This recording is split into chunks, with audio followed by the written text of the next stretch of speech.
Muy bien. Entonces, una vez que ya hemos entendido más o menos cómo funciona el sistema simpático, vamos a empezar a estudiar a los fármacos, ¿ya? Para clasificarlos tenemos dos grupos. Fácilmente nos acordamos de la clase pasada. Cuando hablamos de un sistema, hablamos de agonistas y antagonistas, ¿no? En términos simples, el agonista favorece la acción y el antagonista es opuesto. Tendremos los llamados agonistas adrenérgicos,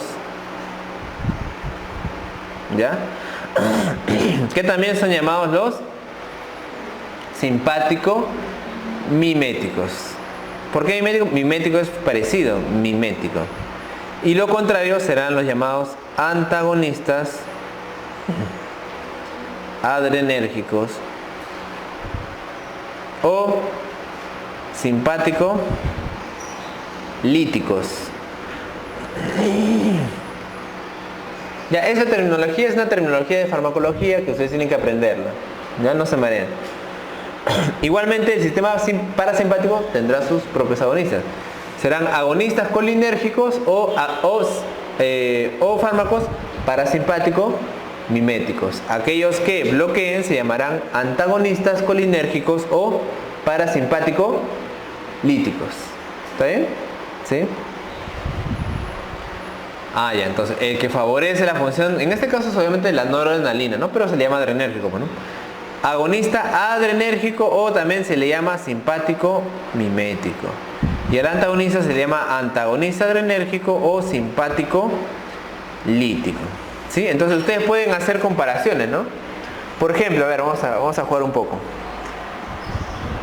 Agonista, vamos a poner acá colinérgico, parasimpático, mimético, antagonista colinérgico, parasimpático, lítico. A ver, un parasimpático lítico tendrá función similar a un en el sistema adrenérgico.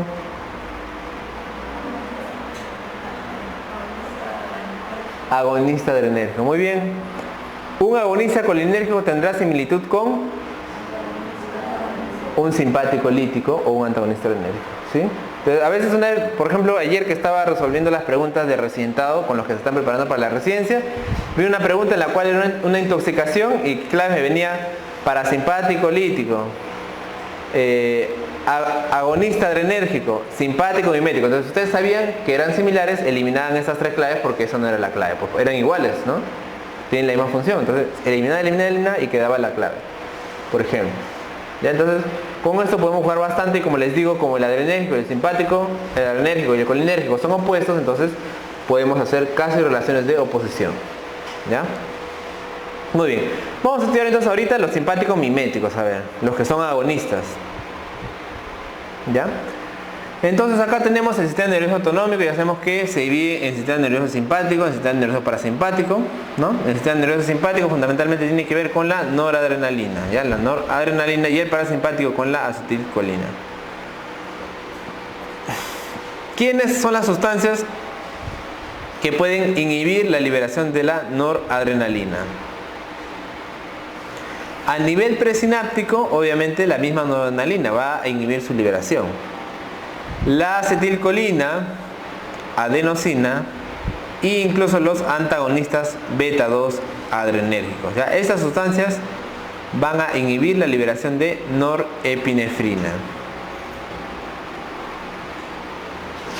Captación del neurotransmisor adrenérgico y terminación del efecto. La captación neuronal es la causa principal de la finalización de los efectos del impulso adrenérgico. ¿Ya? La noradrenalina es la que más se recapta, mucho más obviamente que la adrenalina. ¿No? ¿Se acuerdan que habíamos hablado que la recaptación por la neurona hace que disminuya la cantidad de neurotransmisor, ¿no? Entonces, como les digo, ¿cómo sucede? Que no hay un gráfico, digamos, tal vez tan dinámico como para que me puedan entender. Pero es algo así como que, imagínense ustedes, liberan la noradrenalina. Obviamente esto de acá pues se libera en miles, ¿no? No crean que es una vesícula, son miles de vesículas que van liberando, ¿no? Entonces, libera la noradrenalina, ¿qué pasa? Viene acá la noradrenalina, empieza a reaccionar con los receptores, ¿sí? Reacciona. Y cuando la noradrenalina ya acaba su función, ¿qué hace? Se reabsorbe, ¿no? Entonces, ¿hasta cuánto le dura la función? Hasta que son recaptadas, ¿sí? Viene la noradrenalina, empieza a reaccionar, algunos se quedan y otros se van y se van a recaptar, ¿ya? Cuando son recaptados, ahí se termina la acción. La captación extraneuronal también va a inactivar al neurotransmisor liberado por biotransformación con la COM. Hemos dicho que la COM va a transformar a la adrenalina o a la noradrenalina y va a transformarla en las llamadas metanefrinas, ¿no? Que obviamente son sustancias que ya no me van a actuar a nivel del sistema nervioso central, ¿ya? Es otra manera de eliminar su acción. Otra manera, la reserpina depleta las catecolaminas y va a inhibir la captación neuronal. Eso de acá es utilizado, por ejemplo, en los antidepresivos tricíclicos, ¿no? Los antidepresivos tricíclicos, la cocaína, la ketamina, ellos van a inhibir la captación neuronal, inhibir la recaptación neuronal, ¿no? En el caso, por ejemplo, de la fenoxibenzamina, ahora vamos a verla más adelante, me inhibe tanto la captación neuronal como extraneuronal, ¿no? Fuera de la neurona, ¿sí? Entonces, por eso este antidepresivo tricíclico, doctor, un ejemplo ya, la amitriptilina, ¿no? Es una pastilla, ¿no? La amitriptilina, un fármaco. Es un antidepresivo, de los primeros antidepresivos sintetizados. ¿Qué hacía la amitriptilina? Disminuía la recaptación de noradrenalina, por lo tanto, ¿qué va a hacer la noradrenalina? Si no se recapta, va a aumentar. Y ya les he dicho que eso más bien causa ansiedad, ¿sí? Entonces, paciente que está bien deprimido, le das tu antidepresivo tricíclico y más bien un poco se despierta, digamos, ¿ya? Va a tener un estado un poco más feliz, más alegre, más despierto. La cocaína también va a causar lo mismo, pero obviamente en estado más grave, ¿no? La persona va a estar muy acelerada, muy ansiosa, va a temblar, ¿no? Va a sudar, etc., ¿no? Cocaína. Los receptores que ya hemos estudiado, a ver, acá están. Receptor alfa 1, ¿qué ocasionaba? Contracción de vasos. Acá me refiero obviamente a los vasos pequeñitos, no me refiero a la arteria grande, no me refiero a los vasos pequeñitos que están inervando todo el cuerpo, ¿ya? Vasoconstricción. A nivel de la próstata, vasoconstricción. Puede ocasionar, le dijimos, un poquito de contractibilidad en el corazón y también puede dar relajación en el intestino, ¿ya? El alfa 2, ¿qué hacía? El alfa 2 dijimos que a nivel de las plaquetas aumentaba la agregación. A nivel del páncreas disminuye la secreción de insulina. Y a nivel de terminaciones nerviosas disminuye la liberación de noradrenalina, ¿ya? Doctor, el alfa 2 también puede contraer, ya, pero como les dije, lo más importante del alfa 2 era su efecto antagónico, ¿sí? Le dije que tenía un efecto antagónico, ¿ya? Entonces lo más importante es que es al contrario, ¿no? Lo contrario del alfa 1, ¿sí? Por eso dice acá bien claro, inhibe la actividad simpática, a pesar de ser un receptor asimpático, inhibe la actividad simpática. Muy bien. Los receptores beta, doctor, ya, tú ya sabes que los receptores beta están en el corazón, ¿sí? El receptor beta 1. Cuando yo hablo, por ejemplo, de un fármaco antagonista cardioselectivo, ¿a qué me refiero? A un fármaco que va a antagonizar solamente el receptor beta 1. ¿Ya? A eso le llamamos antagonistas cardioselectivos, ¿ya? A los beta 1. Ahora vamos a estudiar más adelante, pero es un concepto fácil. ¿Qué va a hacer? Aumenta la contractibilidad y la frecuencia cardíaca. ¿Qué más? Puede relajar el peristaltismo. Y les dijimos también que aumentaba la secreción de renina. Muy bien. ¿Qué hace el receptor beta 2? Ah, doctor, yo me acuerdo que relajaba los vasos sanguíneos, pero a otro nivel, ¿ya? A nivel fundamentalmente muscular, ¿ya? No a nivel periférico. Relajaba los bronquios, causaba broncodilatación y también puede relajar un poco el intestino. También causaba glucogenólisis y relajación de la próstata. Muy bien. El receptor beta 3, dijimos, fundamentalmente realizaba la lipólisis. ¿Ya? La lipólisis. Muy bien.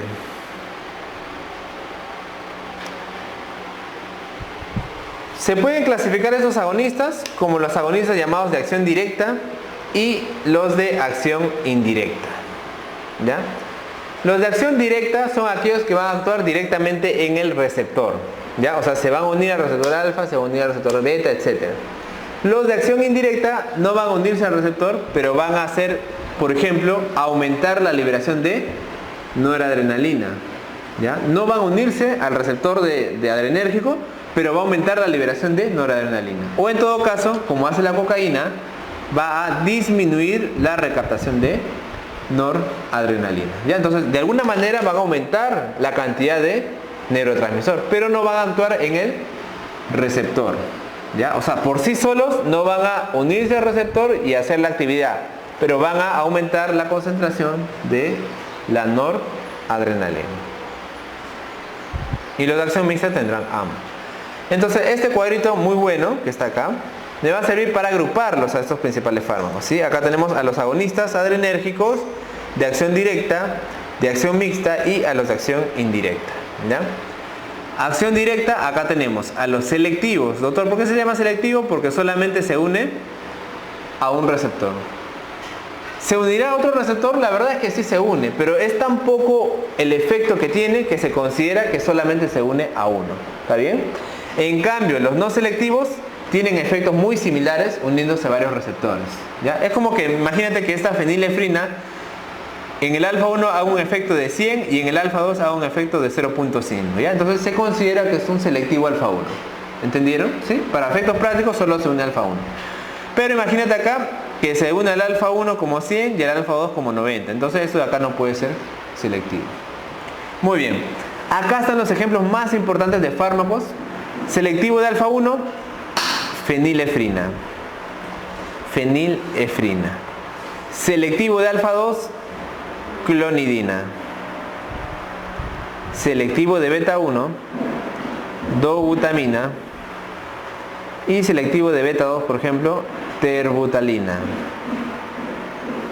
Terbutalina, doctor, es el salbutamol, que se usa en el asma. Ya, por eso le digo, bueno, o sea, los fármacos de acá se usan para 1000 cosas, pero es bueno estudiarlos por grupos farmacológicos para aprendernos cómo actúan. ¿Ya? Muy bien. Acá tenemos no selectivos. No todos los fármacos los vamos a estudiar, obviamente, porque no todos lo usamos en la práctica clínica, ¿no? Por ejemplo, la oximetazolina no la usamos, pero es un no selectivo alfa 1 y alfa 2. Que se une a beta 1 y a beta 2, isoproterenol. Obviamente, tanto la adrenalina como la noradrenalina pues tienen que unirse a todos los receptores, ¿no? Obviamente porque hemos hablado de que ellos son los que cumplen todas las funciones que hemos hablado, ¿no? Cuando se libera la noradrenalina, por ejemplo en la situación de miedo o de una lucha, todos los receptores van a actuar, no solamente alfa, sino alfa 1, alfa 2, beta 1, beta 2. ¿Está bien? Entonces obviamente estos de acá van a ser pues no selectivos, ¿no? Todos los receptores van a estar activados. Ya, como ustedes pueden ver, la noradrenalina tiene un poquito más de selectividad por el receptor beta 1. ¿Sí? Por eso, si yo quiero aumentar la presión arterial en un paciente, por ejemplo, con shock séptico, voy a elegir fundamentalmente la noradrenalina. ¿Sí? Porque me interesa sobre todo bloquear al alfa 1, perdón, aumentar la potencia del alfa 1 y del beta 1. ¿Está bien? Acción mixta, tenemos a la efedrina, por ejemplo. Actúa en alfa 1, alfa 2, beta 1 y beta 2. Muy bien.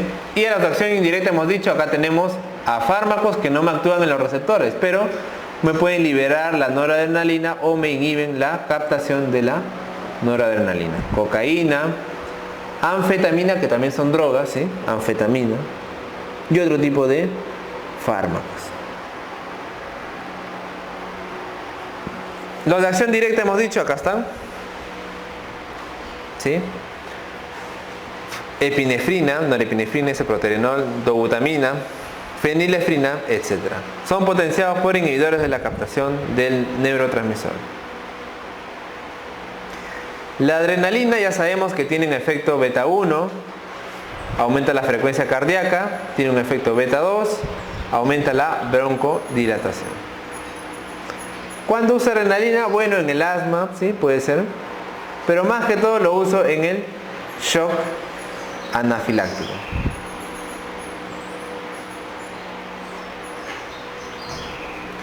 ¿Qué es shock? ¿Quién me dice? A ver. ¿Qué es shock?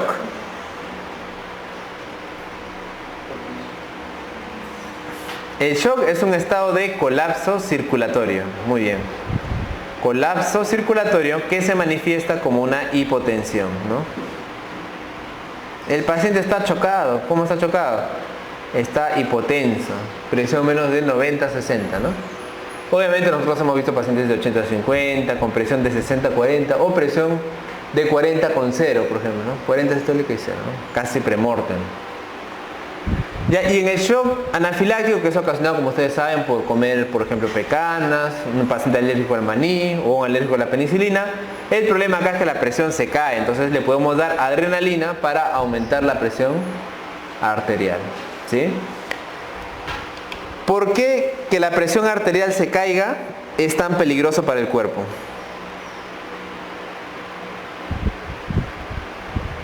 Porque disminuye la irrigación a los órganos vitales.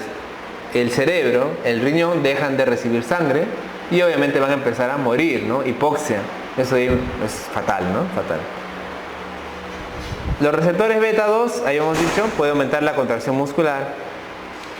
Y los receptores alfa 1, dijimos, también aumentan la vasoconstricción, ¿sí? Alfa 1 aumentaban la vasoconstricción. ¿Cuáles son los efectos adversos de la adrenalina? Obviamente taquicardia. Los receptores adrenérgicos también pueden aumentar la contracción muscular a nivel beta 2. Entonces puede haber temblor de las manos, ¿no? Por eso el paciente con cocaína, que consume cocaína, tiembla la mano también, ¿ya? Tremor se llama, tremor fino. No es una convulsión así, pero es un tremor fino. ¿Qué más? La hipertensión como efecto, ¿sí? Como efecto válido, nos pasa la dosis, le da hipertensión al paciente. Puede haber hiperglicemia y también ansiedad, ¿no? Obviamente, ansiedad, ¿no? Ansiedad. Noradrenalina hemos dicho que era el neurotransmisor de la ansiedad. Ya te viene un paciente así todo inquieto, ¿no? Nervioso, presión alta, puede ser un paciente cocainómano, por ejemplo, ¿no? Les digo, ¿no? ¿Sí? Noradrenalina tiene efecto, como dijimos, fundamentalmente a nivel de alfa 1 y alfa 2. Me va a aumentar la contracción vascular y a nivel pancreático me va a disminuir la liberación de insulina. Ya dijimos que también tiene un efecto beta 1 aumentando la frecuencia cardíaca y la contracción, y no tiene más bien efecto beta 2, ¿sí? No tiene efecto beta 2. Por eso en el asma podríamos usar adrenalina, pero no noradrenalina, porque la noradrenalina no tiene efecto a nivel broncodilatador, ¿sí? No tiene efecto beta 2, no tiene efecto beta 2. Muy bien. ¿Para qué uso la noradrenalina más que todo? Como les dije, para shock séptico, ¿ya? Para shock séptico. El shock séptico es aquel shock ya no ocasionado por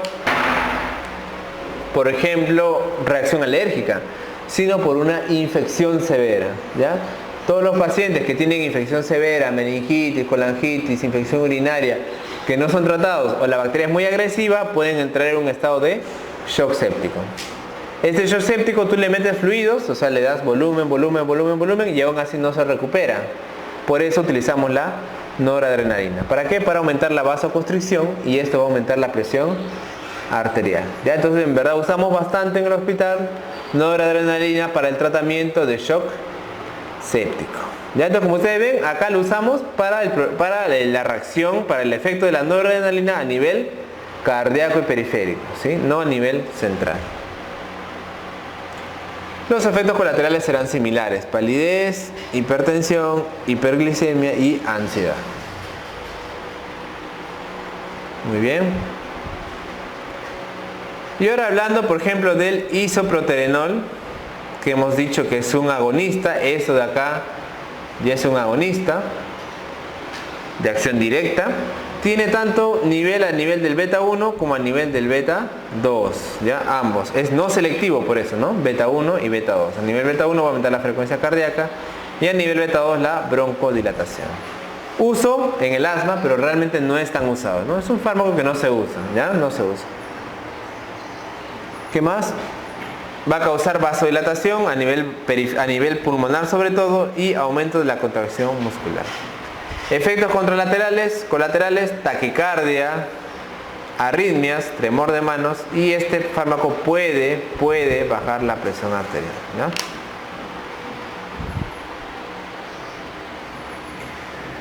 Agonistas selectivos, ¿no? Este acá es un agonista selectivo, beta 1, dobutamina, ¿ya? La dobutamina. La dobutamina, como ustedes ven en el cuadrito, es un selectivo de beta 1, por lo tanto va a aumentar la frecuencia y la contracción cardíaca, ¿ya? Entonces, si yo tengo un paciente en el cual necesito aumentar la frecuencia y la contracción cardíaca solamente, no quiero otro tipo de efecto, voy a utilizar a la dobutamina. ¿En qué paciente necesitaré usar dobutamina? ¿Qué paciente el corazón no late? Ya, está así. ¿Ah? No. ¿Isquemia? No. En fisiopatología les deben enseñar el cuadro de insuficiencia cardíaca.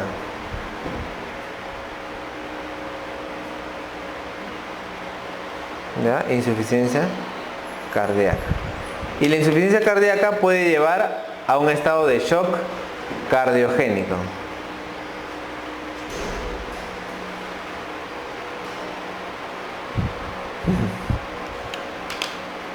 ¿Han llevado un cursito de primeros auxilios por si acaso?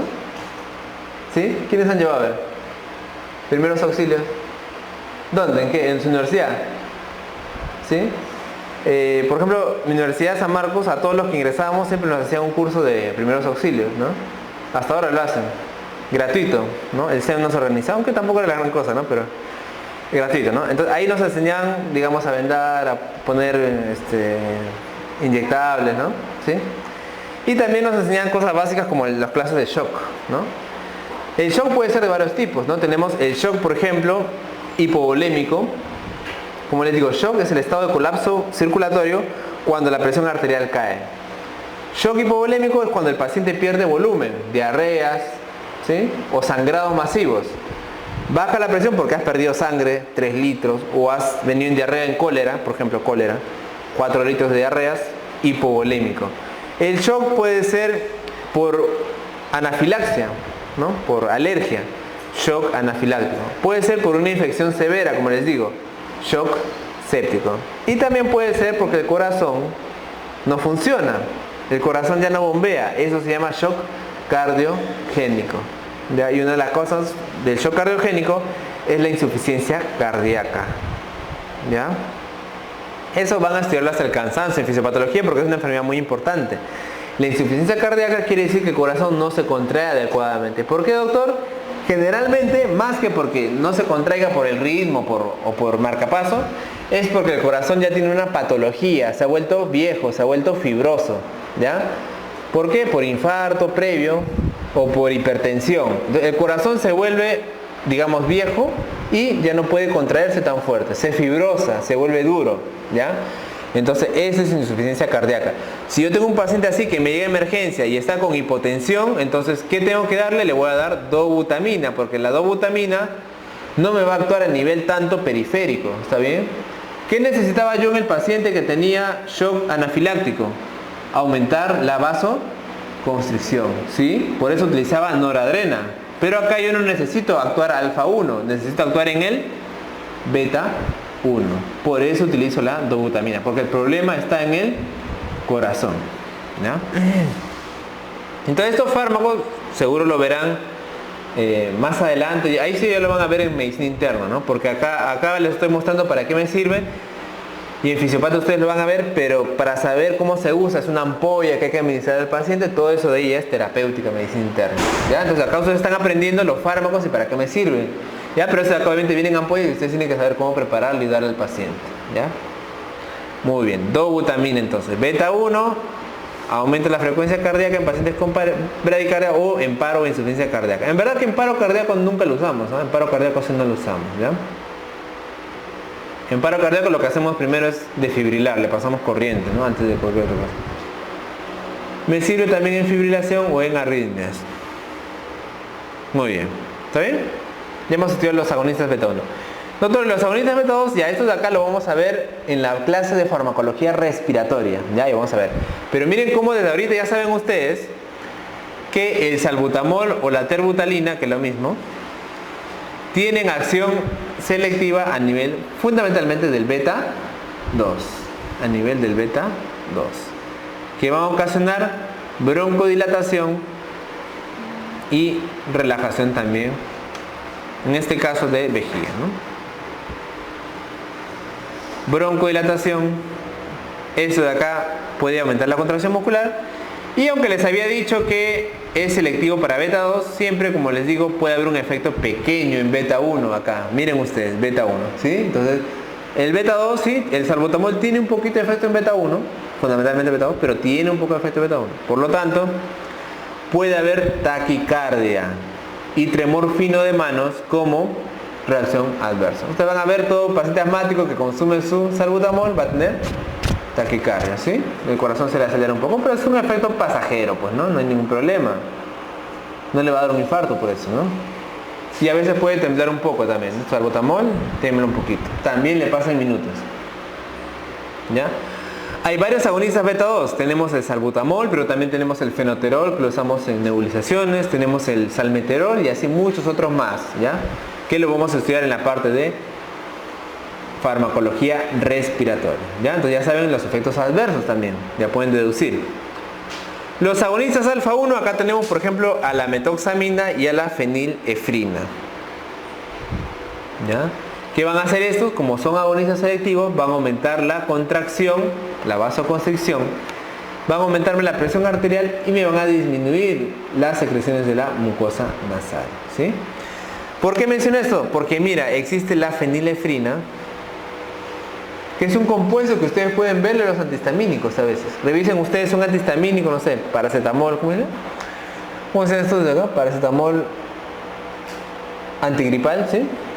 Revisen una clorfeniramina o revisen una loratadina y van a ver que aparte del antihistamínico tiene fenilefrina, o en su defecto tiene pseudoefedrina, ¿ya? ¿Por qué, doctor? Porque la vasoconstricción va a permitir que el paciente tenga menos rinorrea. La rinorrea es el moco, ¿no? ¿Sí? El moco puede ser, digamos, recontra espeso o puede ser recontra suelto, ¿sí? Cuando ustedes están con su gripe, ¿cómo están? ¿No? Como manchándole los pañuelos, ¿sí? La vasoconstricción, ¿qué va a hacer? Que se vuelve el moco más seco, ¿sí? Ya no van a ustedes destilar tanto por la nariz. Eso lo hace la fenilefrina, porque es un vasoconstrictor periférico. ¿Ya ven? Entonces, ¿cómo podemos usar un agonista alfa para tratar una gripe? ¿Sí? Para hacer una vasoconstricción y que el paciente ya no se venga tanto, ¿no? Muy bien. Y la metoxamina y la fenilefrina también son usados en estados hipotensivos. Doctor, ¿hay enfermedad de hipotensión? En verdad no es más frecuente. Obviamente, 100 veces más frecuente es la hipertensión. Pero hay algunas enfermedades que se llaman, por ejemplo, hipotensión ortostática, que son pacientes que cuando se paran, le baja la presión. Es un efecto raro, ¿no? Ahí le podemos dar este tipo de fármacos porque me aumentan la vasoconstricción. ¿Está bien? Muy bien. Los efectos colaterales, esos de acá, pueden ocasionar una bradicardia, pero de tipo refleja, ¿ya? No es que activen los receptores y aumenten la frecuencia, pero como pueden aumentar la presión, este aumento de presión puede hacer una bradicardia refleja, ¿sí? ¿Se acuerdan ese sistema que vimos del control? ¿Qué pasaba cuando aumentaba la presión? Se activaba el sistema parasimpático, pues, ¿no? Claro, si yo aumento la presión arterial, entonces puede haber una bradicardia refleja, ya, eso es lo que ocasiona. En casos gravísimos puede haber pérdida de oxigenación de la mucosa nasal y necrosis, ¿no? Pero eso sería recontra raro. Pues, imagínense ustedes que le den tanta cantidad de fenilefrina que ocasiona una vasoconstricción muy fuerte y deje riego y se necrose, pues, ¿no? Es rarísimo. Nunca pasa esto. Doctor, ¿y los agonistas alfa 2 para qué los utilizo? Ya, acuérdense que les dije que la clonidina, que es un alfa 2, tenía fundamentalmente efecto contrario. Por lo tanto, me va a bajar la presión arterial. Si lo uso seguido, me va a bajar la presión arterial. Quizás en el inicio puede aumentarme, pero el efecto más importante es disminuir la actividad simpática. Por lo tanto, aunque parezca mentira, la clonidina la utilizo para el tratamiento de hipertensión arterial. ¿Por qué, doctor? Si el alfa 1 me ocasionaba más bien hipertensión. No, lo que pasa es que el alfa 2, como te he explicado, es un antagonista del alfa 1. Ya, por lo tanto la clonidina lo puedo usar en hipertensión. Pero no lo uso actualmente. Actualmente ya no se usa clonidina. Antiguamente se usaba. ¿Está bien? Efectos colaterales: daba mucha sedación, sequedad de boca y también podía causar hipotensión. Por eso mejor ya no se usa clonidina. Pero a veces se usa, ¿no? Casi nunca. Muy bien. ¿Listo? Y los de acción indirecta, acá tenemos que hablar de algunos importantes, ¿no? Acá tenemos, por ejemplo, la anfetamina, ¿sí? Y tenemos a la cocaína, ¿no? La liberación de noradrenalina, habíamos dicho que la tirosina se transformaba en noradrenalina y la noradrenalina era liberada hacia sus receptores. Acá se acuerda mejor, ¿no? Por eso decía. Noradrena, ¿no? Van a los receptores. Van a los receptores, hacen su respuesta, pero cuando ya se cansan, digamos, los receptores, ¿qué pasa con esa noradrenalina? Regresa a la neurona, ¿sí? Algunas servirán y algunas ya no servirán. Muy bien.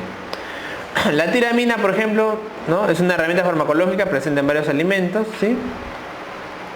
Y esos alimentos pueden ocasionar aumento de la presión arterial, la tiramina. Disminución de la recaptación de la noradrenalina. ¿Quién hace esto? La cocaína. Entonces, mire, la noradrenalina que ya había venido y quiere volver, va a ser impedido por la cocaína. Por lo tanto, si está impedido de regresar, la noradrenalina va a aumentar, ¿sí? Y va a aumentar sus efectos. Al final, el objetivo va a ser que va a aumentar los efectos de la noradrenalina. Y la noradrenalina a nivel del sistema ya nervioso, no solamente periférico, va a ocasionar euforia, mejora del humor, aumento de la tensión e insomnio. Siempre una persona, como le digo, que va a estar ansiosa, ¿no? Eufórico, contento, mejora el humor, atención. Por eso los pacientes que consumen cocaína se pueden sentir bien, ¿verdad? ¿Sí? Se sienten bien al inicio por esto, por el efecto de la noradrenalina, ¿ya? Son más rápidos en el trabajo, ¿sí? Por eso hay muchas personas que lamentablemente consumen cocaína también para rendir más en el trabajo, ¿no? Aumenta el rendimiento, la atención, etcétera, ¿no? Pero obviamente destruye el cerebro poco a poco, ¿no? Utilizamos como herramienta farmacológica algunos de ellos, por ejemplo la desipramina, ¿no? O los antidepresivos tricíclicos, ¿no? Los antidepresivos tricíclicos. ¿Cuáles van a ser sus efectos colaterales? Pues obviamente la activación del sistema adrenérgico, hipertensión, taquicardia y arritmias, ¿no? También pueden llevar a arritmia en caso extremo, ¿sí? Como ustedes se han dado cuenta, ahora ya que sabemos el mecanismo de acción, casi todo se deduce, ¿verdad? ¿Sí? Ya sabemos qué efecto adverso te va a dar un beta 1, qué efecto adverso te va a dar un beta 2, ¿no? ¿Por qué? Porque ustedes ya saben todos los efectos que tienen a nivel de los distintos receptores, ¿ya? Por eso es más fácil aprenderse así. La cocaína es un alcaloide natural del famoso Erythroxylum coca, ¿no? De la hoja de cocaína, siendo una sustancia relativamente poco tóxica. En cambio, sus derivados son mucho más tóxicos y adictivos. Entre ellos, el clorhidrato de cocaína, que es el preparado más distribuido, que generalmente se consume esnifado, disuelto por vía nasal, ¿no? Esa es la manera por la cual lo consumen, ¿no? El crack es un derivado alcalino que también se calienta y se consume, pero como inhalación, ¿no? No tanto como esnifado. Estimula el sistema nervioso central y también el aparato cardiovascular, de forma similar a las anfetaminas o a otros simpático-miméticos que hemos estudiado.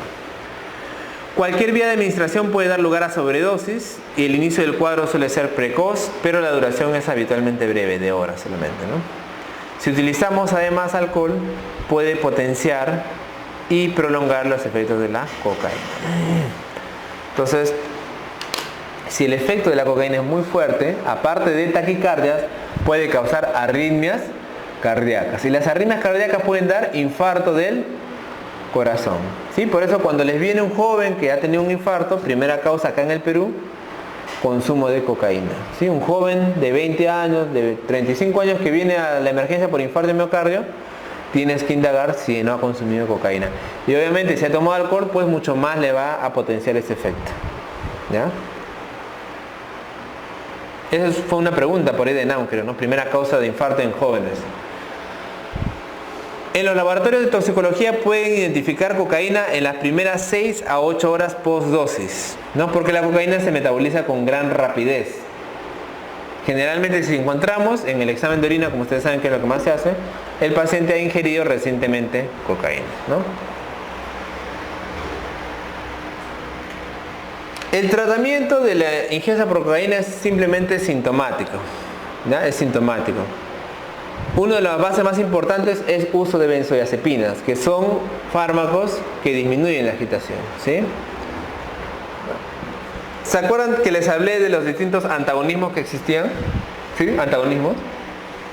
Ya, ¿cómo se llamaría el antagonismo de, por ejemplo, miren, la cocaína que ocasiona taquicardia y el diazepam, ¿no? Que puede ocasionar bradicardia? ¿Cómo se llama ese antagonismo? ¿Ah? No. Fácil, está la pregunta, sino que tienen que acordarse de todos los tipos. Mira, le di cocaína y le causé taquicardia y le voy a dar ahora diazepam y le voy a causar bradicardia. ¿Cómo se llama ese antagonismo? ¿Qué receptores usa la cocaína? Adrenérgicos. Ya, ¿qué receptores usa el diazepam? GABA. ¿Cómo se llama ese antagonismo? Fisiológico, les dije, ¿se acuerdan? El antagonismo competitivo y no competitivo era cuando usaban los mismos receptores, ¿no? Por ejemplo, adrenalina con propanolol, que ahora vamos a verlo, es un antagonismo competitivo probablemente, porque usan los mismos receptores. Pero acá estoy usando receptores diferentes, ¿no?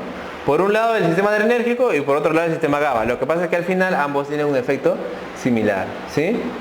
Ese es un antagonismo fisiológico. Entonces, agitación, le voy a dar diazepam. Si el paciente tiene taquicardia, le puedo dar también diazepam, ¿sí? Para bajar la taquicardia.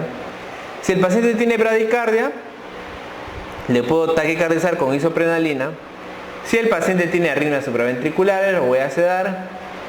Y en todo caso puedo utilizar antiarrítmicos como verapamilio, diltiazem o adenosina. Eso de acá también lo vamos a estudiar mucho más adelante, ¿ya? Entonces, ¿qué es lo que hago con el paciente con cocaína? Trato lo que tiene. Si está agitado, le doy algo. Si tiene taquicardia, si tiene arritmia, le voy a tratar, ¿sí? Si está hipertenso, también los benzodiazepínicos son de primera opción. Si no se controla, voy a utilizar antihipertensivos mucho más fuertes como la nitroglicerina, que también vamos a estudiarlo más adelante. ¿Está bien? Entonces, como les digo, el tratamiento netamente es sintomático, ¿sí? Paciente con cocaína, viene con dolor torácico, le doy aspirina y benzodiazepinas. Persiste hipertenso, le doy nitroglicerina y hidroxipurositato. Si tiene alto riesgo de infarto, le hago un electro, me sale un infarto, tengo que tratarlo como un paciente de infarto. Le hago su cateterismo o le hago su angioplastía. ¿Ya? O sea, es un paciente que se trata como un paciente infartado, ¿no? Dependiendo de lo que tenga. Muy bien.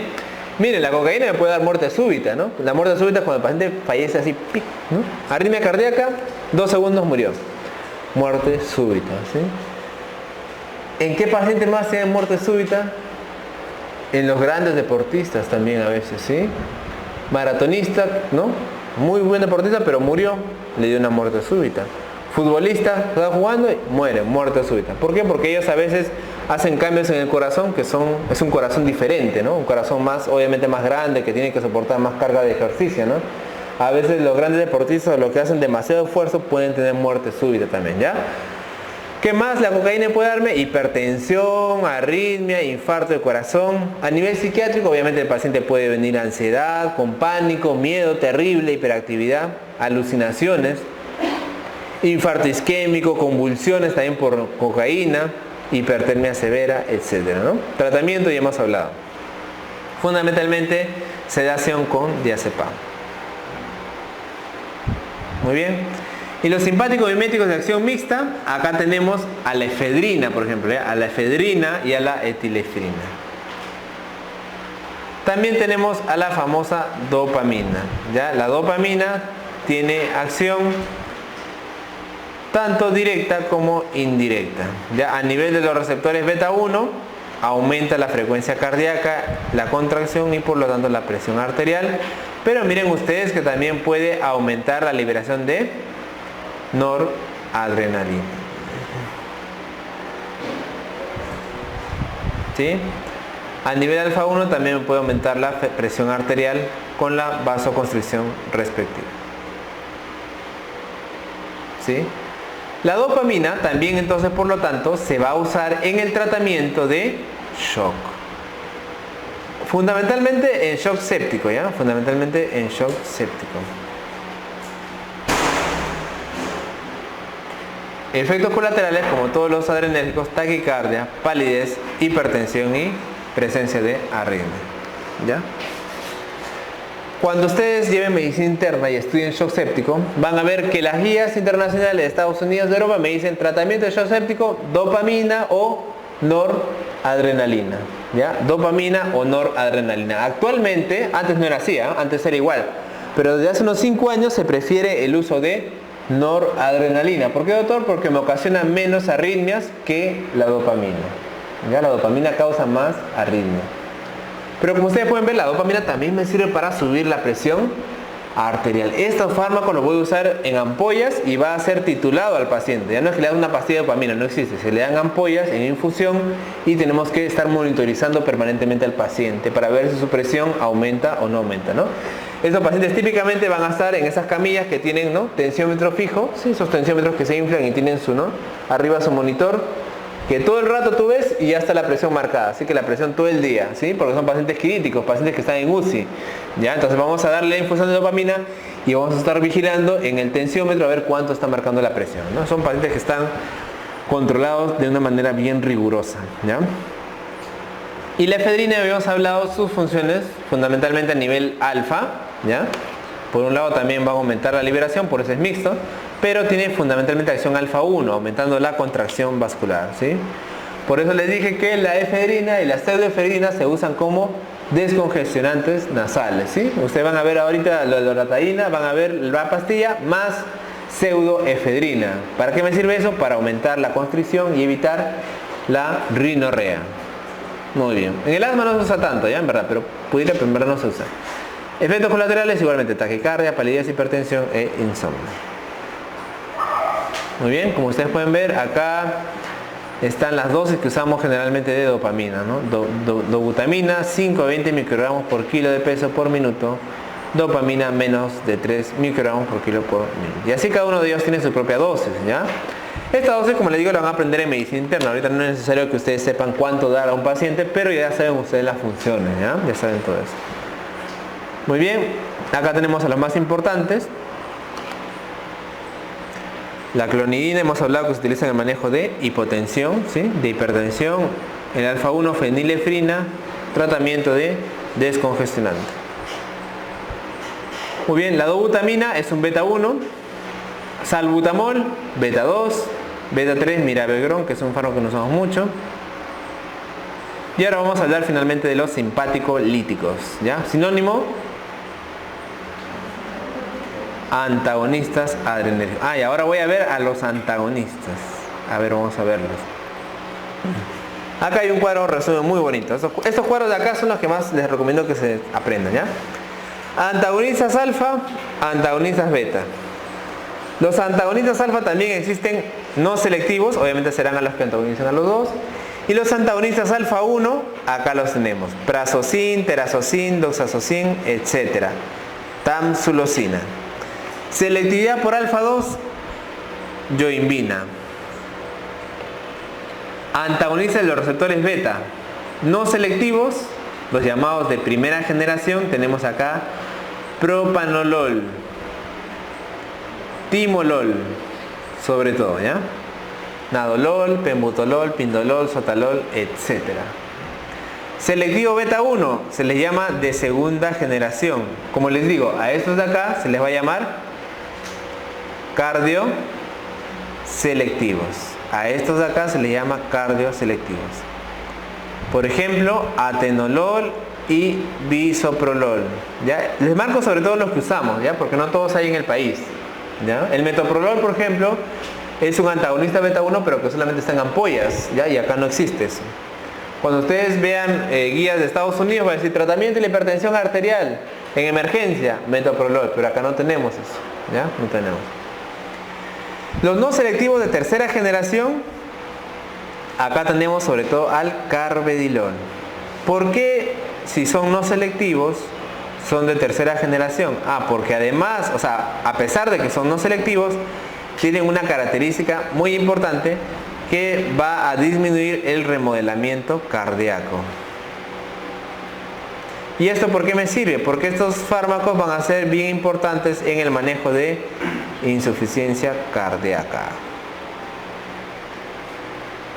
¿Se acuerdan que les dije que los pacientes con insuficiencia cardíaca, cuál era el problema mayor? ¿Por qué el corazón no bombeaba bien? Porque estaba, digamos, fibrosado. Entonces lo que van a hacer estos fármacos, además de sus características, van a impedir o disminuir este proceso de remodelamiento o de fibrosis. Por eso son tan importantes, ¿ya? Y el carvedilol es uno de ellos. Y finalmente los selectivos beta 1 de tercera generación, tenemos acá al nebivolol sobre todo, ¿ya? Nebivolol. Muy bien. Ya, entonces tenemos antagonista alfa, antagonista beta. Ahora vamos a ver para qué me sirve cada uno. Ya, acá tenemos por ejemplo a la fentolamina y a la fenoxibenzamina, ¿no? Esos de acá son los no selectivos, ¿no? No selectivos alfa 1 y alfa 2. Y los selectivos alfa 1, prazosin y tamsulosina. Acá es su estructura química. ¿Ya? Acá tenemos los antagonistas de los receptores adrenérgicos beta, ¿no? Hemos dicho atenolol, bisoprolol son los llamados cardioselectivos, ¿no? Cardioselectivos. Y acá miren ustedes. Acá tenemos todas las propiedades farmacocinéticas. Claro, estos todos acá son farmacocinéticas porque tienen que ver con las características de cómo el fármaco va a pasar en el cuerpo, ¿no? Fijación a proteínas, o también llamado unión a proteínas, miren ustedes, atenolol 6 al 16%, bisoprolol 30%. ¿Qué más? Tiempo de vida media. ¿Se acuerdan? Atenolol 6 a 7 horas. Bisoprolol de 9 a 12 horas. ¿Se acuerdan el tiempo de vida media? ¿Sí? El tiempo para que la mitad del fármaco sea eliminado.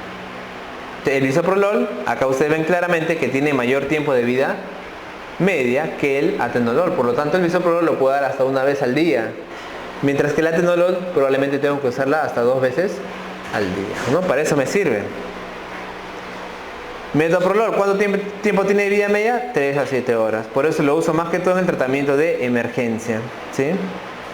Biodisponibilidad, otro parámetro farmacocinético. ¿Qué porcentaje llega a la circulación inalterado, ¿no? Como ustedes pueden ver, el atenolol tiene 50-60% de biodisponibilidad y el bisoprolol tiene una mejor biodisponibilidad, ¿sí? Muy bien.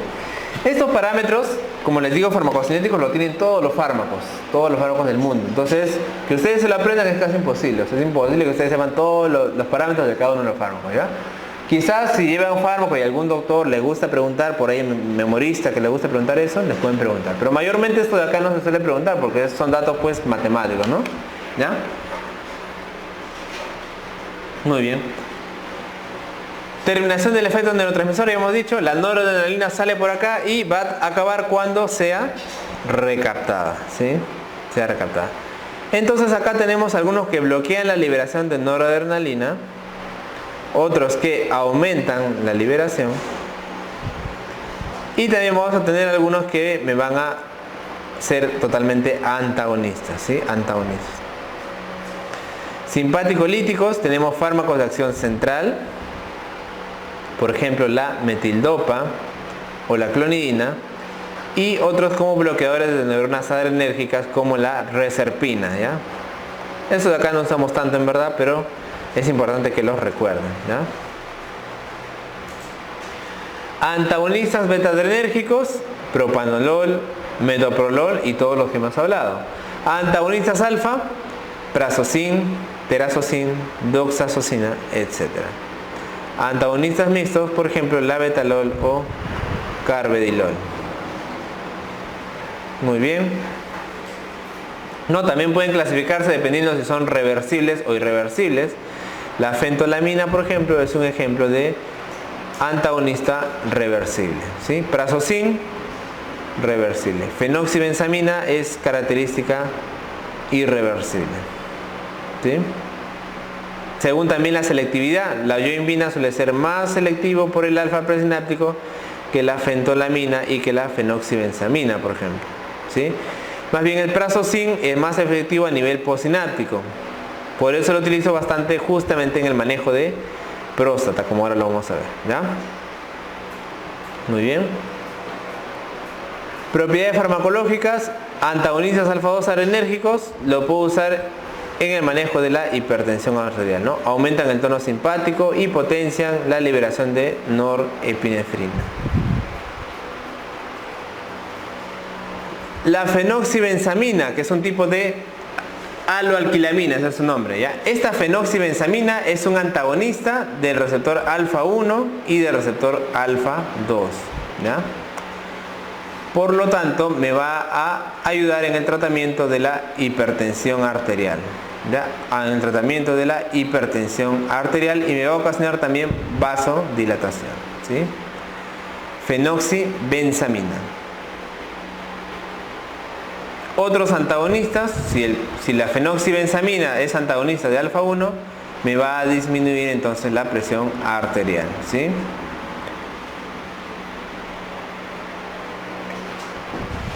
Otras propiedades que tiene: aumenta la secreción de insulina, aumenta la captación de glucosa. A nivel ocular puede ocasionar, como ustedes ya saben, miosis, ¿sí? Porque es un antagonista, puede ocasionar miosis, pero no me afecta la acomodación para la visión cercana, o sea, no me ocasiona tantos problemas, ¿ya? La fentolamina es su primo, que pertenece al grupo de las llamadas imadazolinas, y este de acá tiene un antagonismo casi similar para alfa-1 y para el receptor alfa-2, ¿ya? Antagonismo del receptor alfa-1 y alfa-2.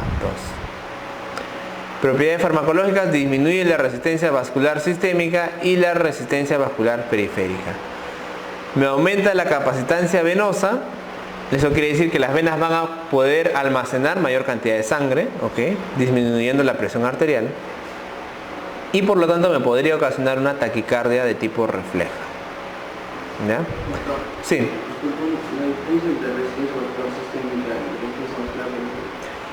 La periférica más que todo a nivel pequeño, ¿no? De los vasos pequeñitos, y las sistémicas a nivel de los vasos grandes, ¿no? Por ejemplo, aorta, ¿no? Aorta, o por ejemplo subclavia, ¿no? Resistencia vascular sistémica y resistencia vascular periférica. Esos actúan a todo nivel. A nivel gastrointestinal puede intensificar la secreción gástrica y puede dar también, por ejemplo, diarreas, ¿no? A nivel exocrino puede aumentar la secreción salival y la secreción lagrimal. Como ustedes saben, como es un antagonista del enérgico, entonces va a ocasionar pues problemas como los ocasionan los colinérgicos, ¿no? Aumentando la secreción fundamentalmente, ¿sí? El prazosin, como ustedes saben, es un antagonista, ustedes se acuerdan del cuadrito, alfa-1 selectivo, ¿no? Por eso tiene un antagonismo mucho más fuerte para alfa-1. Es un antagonismo alfa-1 selectivo. Además de ello, también puede disminuir los niveles de LDL, disminuir los niveles de triglicéridos y aumentar los niveles de HDL, ¿ya? Efectos cardiovasculares: puede retener el agua y la sal, puede disminuir la resistencia vascular sistémica y el retorno venoso.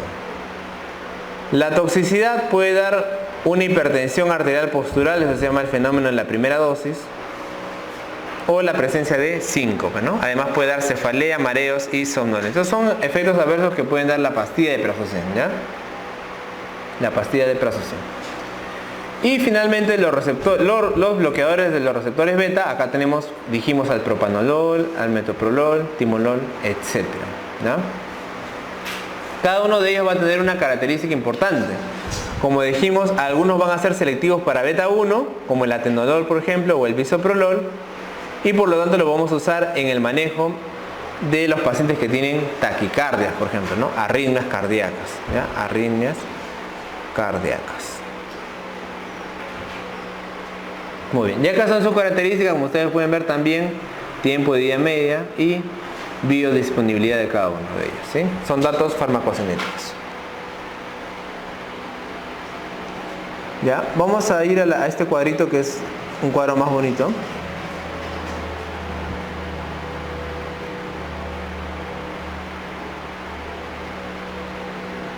Ya, este de acá, que es un cuadro un poco más aplicativo. Miren, ¿se acuerdan que habíamos hablado del prazosin y del trazodin, sí? Estos de acá son bloqueadores del receptor alfa 1, selectivos, ¿ya? Por lo tanto, el efecto alfa 1, por un lado, era de vasoconstricción y por otro lado era de contracción prostática, ¿sí?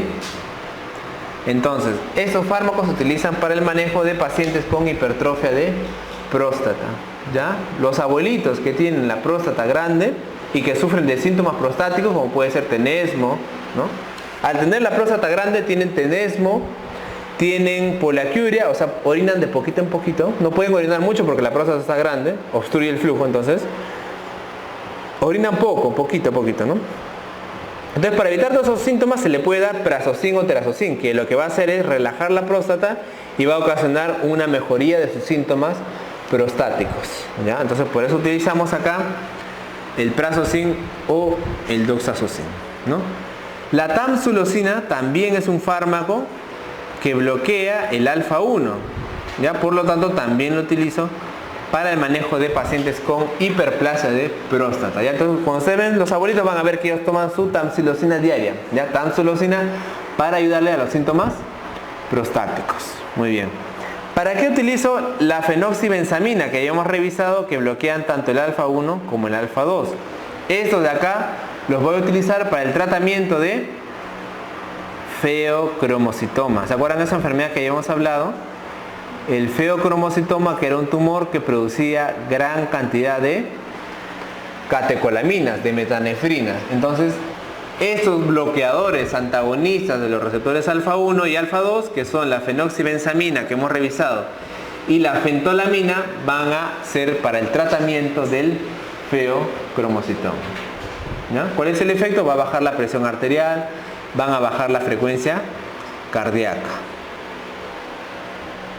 Muy bien.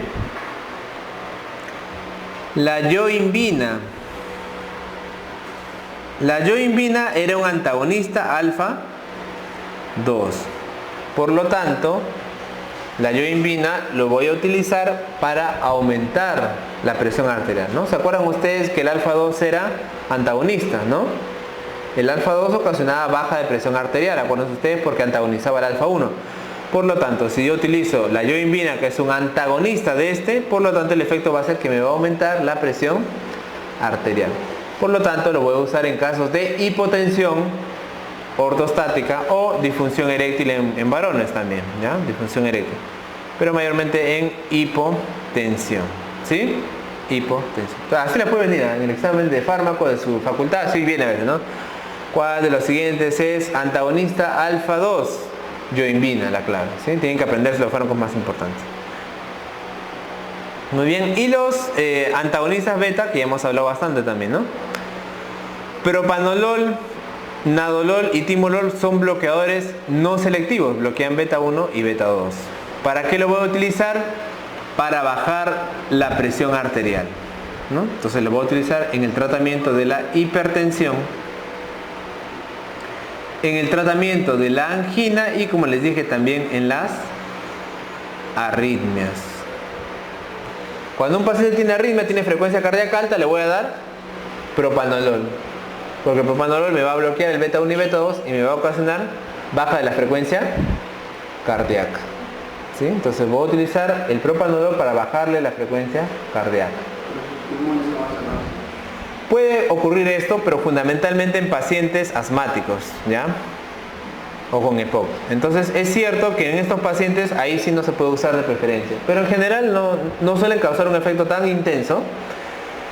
Más bien en pacientes asmáticos o con EPOC, ahí sí hay que cuidarnos, ¿ya? Ahí sí de preferencia les voy a dar los cardioselectivos. Acá les voy a dar de preferencia los cardioselectivos, como el atenolol, ¿ya? Esa es una buena observación, ¿ya?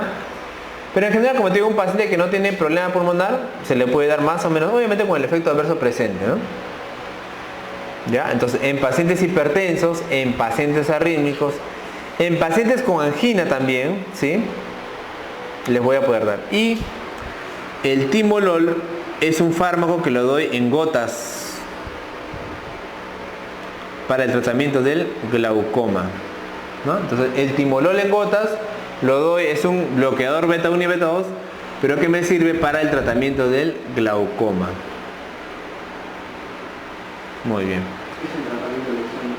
No, el tratamiento de elección actualmente es el latanoprost, pero el latanoprost no actúa a ese nivel, actúa a otro nivel. Pero se usa bastante el timolol. En provincia se usa porque no hay otra cosa, ¿no? Latanoprost ahorita es el indicado, ¿no? Pero el timolol también lo usamos bastante. Muy bien. Obviamente, ¿cuáles serán los efectos adversos? ¿Se acuerdan que en los llamados agonistas adrenérgicos, ¿cuáles son los efectos? Taquicardia, hipertensión, ¿no? Acá será lo contrario, pues, ¿no? Los efectos adversos pueden ser bradicardia, hipotensión, ahí está el asma en algunos pacientes, o fatiga, ¿sí? El atenolol, como les digo, y acá me faltaba el bisoprolol, que son cardioselectivos, esos de acá me van a servir también para bajar la presión arterial y también para bajar la frecuencia cardíaca. Y como dice acá, pueden ser más seguros en pacientes asmáticos porque evitan pues justamente la broncoconstricción al ser cardioselectivos. Lo voy a utilizar también en arritmias, en hipertensión y en angina. Muy bien, los efectos adversos de la bradicardia, fatiga, y acá pues ya no hay tanto el asma, ¿no? Porque no es un bloqueador del receptor beta 2. Muy bien. Luego tenemos a los demás que les había dicho, el carvedilol, que es uno de tercera generación, ¿sí? Les dije que fundamentalmente se usaba en insuficiencia cardíaca. En inglés se dice heart failure, ¿no? Insuficiencia cardíaca. Muy bien. ¿Sí? Entonces eso en verdad es lo más importante, ¿no? Acá hay unas características que ya hemos hablado, el propanolol, ¿no? Hay que tener cuidado en asma y EPOC porque puede causar broncoconstricción, ¿sí? Pueden causar los antagonistas beta-adrenérgicos también hipoglicemia, ¿no? Hemos hablado que los antagonistas beta-adrenérgicos también pueden bloquear el efecto hipocalémico, ¿no? ¿Sí? ¿Se acuerdan que el beta 2 era justamente un efecto hipocalémico, ¿no? ¿Sí? El fenoterol y el salbutamol bajaban el potasio. Entonces, si yo tengo un paciente en el cual quiero bajar el potasio y utilizo antagonista, más bien me puede bloquear ese efecto, ¿no? Me puede dar hipercalemia, ¿no? Habíamos dicho que el carvedilol es un antagonista no selectivo y que tiene un efecto antioxidante y que lo uso bastante para la insuficiencia cardíaca, ¿no? El abetalol es un antagonista beta, agonista parcial beta adrenérgico y inhibe la captación neuronal también de noradrenalina. Tiene un efecto más que todo mixto, ¿no? Fundamentalmente es un vasodilatador. El metoprolol, les dije, es un antagonista beta 1 selectivo, no tiene actividad simpático-mimética intrínseca y les había dicho que puede ser broncoconstrictor pero solamente a alta dosis, ¿no? Lo utilizamos mayormente en ampollas. ¿Sí? Estos efectos ya los hemos revisado también. ¿No? El propanolol también lo usamos en hipertiroidismo, más que todo como sintomático, ¿no?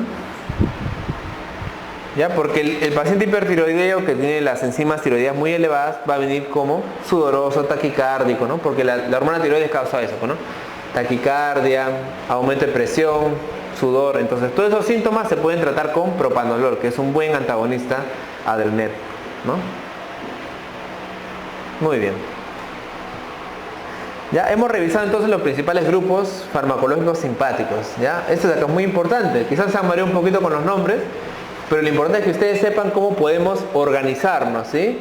Cuáles son agonistas alfa, agonistas beta, cuáles son antagonistas alfa, cuáles son antagonistas beta y para qué me sirve cada uno de esos receptores, ¿no? Con eso ustedes ya más o menos pueden deducir varias cosas, ¿no?